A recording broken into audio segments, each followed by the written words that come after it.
Assalamualaikum warahmatullahi wabarakatuh.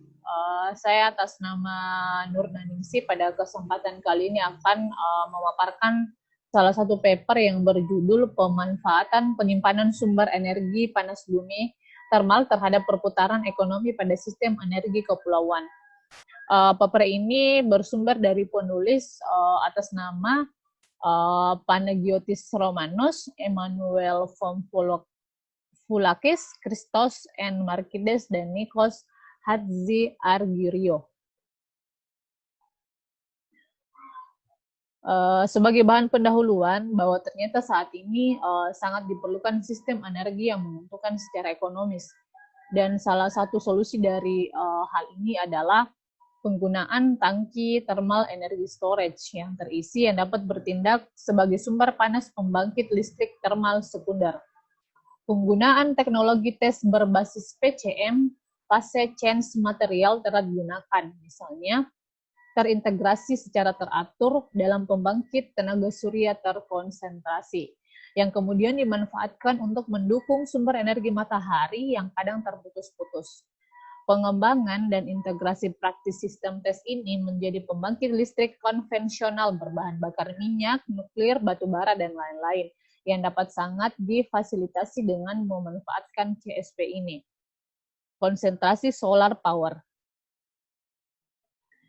Kemudian tujuan dari penelitian ini adalah pertama, mempertimbangkan konfigurasi yang berbeda dan strategi untuk mengintegrasikan penyimpanan energi panas pada pembangkit listrik. Yang kedua, mengembangkan operasi yang mengikuti beban langsung untuk pembangkit listrik siklus Rankine dan pada bagian pembangkit listrik berbahan bakar minyak tertentu. Yang ketiga, bagaimana mempertimbangkan konvensi termal yang tersimpan ke daya listrik untuk terkoneksi ke jaringan transmisi.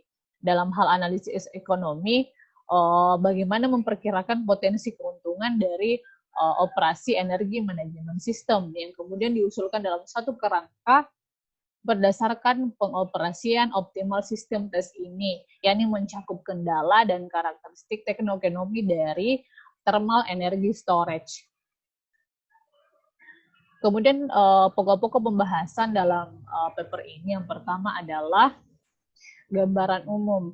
Nah, gambaran umum di sini adalah bagaimana produksi energi listrik dasar dari daya berbahan bakar minyak pada stasiun 50 MW dan produksi energi listrik setelah terintegrasi sistem tes ini. Dari grafik ini kita dapat melihat bahwa ternyata pusat termal yang dikenakan biaya 2 kali per hari itu berada pada pukul 2 sampai pada pukul 12 siang. Kemudian pengisian tangki thermal energy storage ini akan habis pada pukul 8 dan pukul 18. Ini merupakan skenario dari pembangkit listrik, khususnya pembangkit listrik berbahan bakar minyak, terutama dalam menanggapi harga per jam yang ada. Kemudian yang kedua adalah stasiun daya dengan penyimpanan energi termal terintegrasi, di mana solusi dari penyimpanan energi terintegrasi ini adalah sumber panas dan suhu berada pada kondisi konstan selama fase pengisian tangki penyimpanan, yang selanjutnya disimpan dan energi ini kemudian digunakan. Maksudnya energi termal ini kemudian akan digunakan. Selama pembuangan, pembangkit tenaga sekunder ini sekali lagi dilakukan dalam keadaan konstan, yang menjadikan tes ini sebagai alternatif yang menarik dengan trade-off yang diperlukan untuk mencapai maksimum efisiensi pada sistem secara keseluruhan. Kemudian pembahasan pokok penting lainnya adalah hasil studi kasus stasiun energi minyak oil.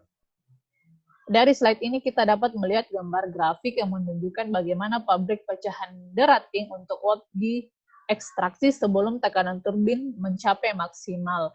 Yang ternyata dari grafik ini kita dapat melihat bahwa penurunan output daya sebanding dengan ekstraksi uap hingga mencapai 58% yang merupakan minimum titik stabil pada generasi baru pembangkit listrik.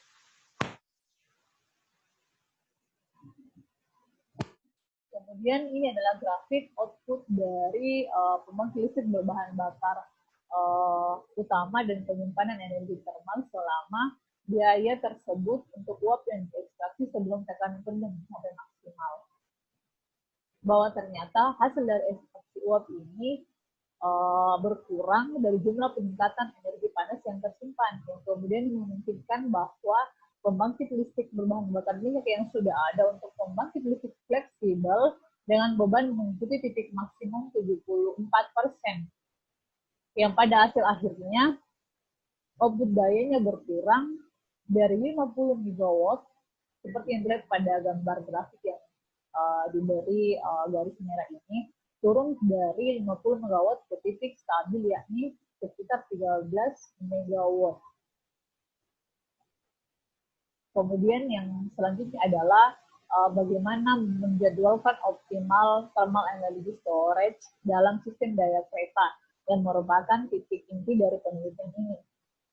Pada grafik kita melihat atau pada slide ini kita dapat melihat ada dua grafik. Yang pertama adalah menggambarkan bagaimana operasi harian sistem tes ini untuk skenario yang saling berhubungan antara pengoperasian sistem tenaga kereta dengan harga bahan bakar dan beban yang mereka untuk hari yang berbeda. Sedangkan untuk grafik yang kedua, ini menggambarkan operasi rata-rata tahunan dari sistem tes untuk skenario operasi sistem tenaga kereta yang saling berhubungan dengan harga bahan bakar dan beban rendah untuk hari yang berbeda pula.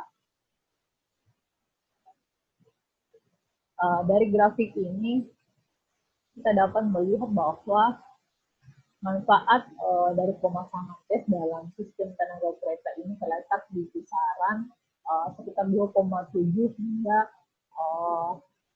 6 per tahun dengan asumsi yang saling berhubungan. Di mana manfaatnya adalah untuk meningkatkan bahan bakar dengan harga yang tinggi dan permintaan yang tinggi pula. Bagian terbesar dari manfaat yang dicapai adalah dengan kapasitas penyimpanan mencapai 2 jam dalam semua kasus. Dan dalam hal periode pengembalian, penyimpanan 2 jam adalah pilihan yang terbaik. Investasi efisiensi di bawah asumsi operasi yang saling berhubungan dengan harga bahan bakar yang rendah. Dan sebagai kesimpulan dari paper ini, yang pertama adalah sistem manajemen energi untuk pembangkit listrik termal berdasarkan penyimpanan energi termal terintegrasi, di mana konsep ini diterapkan pada daya 50 MW yang ada pada tangki pembangkit listrik siklus Rankine, yang ketika daya dibutuhkan dan penghematan biaya, tangki bertindak sebagai sumber panas sekunder tenaga termal, misalnya sebagai evaporator, misalnya organic rankine cycle yang cocok untuk pembangkit listrik pada suhu rendah dan skala yang lebih kecil. Kemudian, solusi ini sangat menawarkan fleksibilitas yang lebih besar dibandingkan ketika teknologi thermal energy storage hanya menyimpan energi panas dan kemudian melepaskan kembali ke pembangkit listrik dasar, yang pada akhirnya memungkinkan adanya penurunan daya keduanya dan overgenerasi dibandingkan dengan peringkat pembangkit listrik dasar. Yang ketiga adalah simulasi pengoperasian sistem tenaga kereta untuk sejumlah besar skenario menunjukkan potensi manfaat dari pemasangan thermal energy storage, terutama dalam hal bahan bakar dengan biaya yang tinggi, permintaan tinggi, dan operasi sistem yang otonom, di mana periode pengembaliannya adalah 5 tahun, sehingga untuk operasi yang saling berhubungan, harga bahan bakar menjadi rendah dan permintaan rendah. Demikian pemaparan dari saya. Terima kasih atas perhatiannya. Assalamualaikum warahmatullahi wabarakatuh.